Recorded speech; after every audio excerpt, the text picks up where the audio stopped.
now we're going to move into a quick analysis of a resume that was submitted to me. This is the original resume. I blocked off a few details, but this person at the very top had their name, they had their phone number and location, their phone number, I'm sorry, and their website, and then they listed their experience.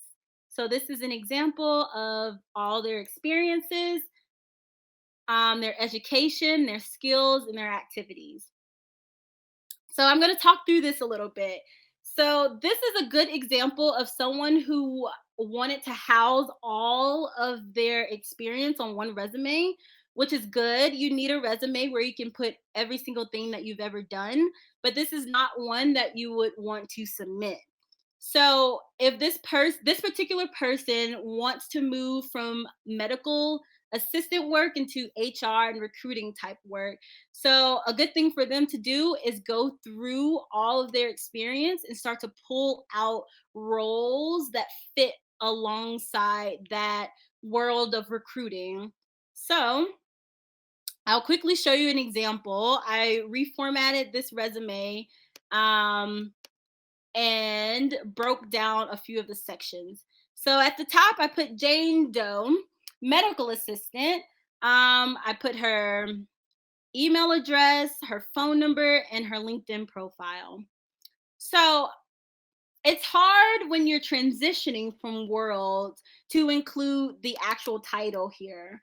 So instead of putting like HR recruiter, because she has no experience with HR recruiting yet, I went ahead and put medical assistant, which is her current role.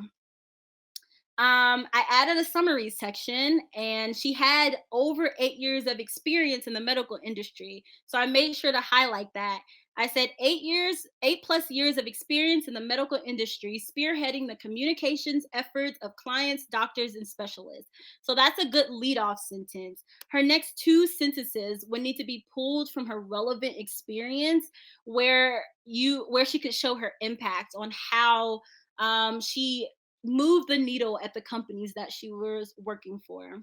She also had her skills at the bottom, and I moved them up to the top.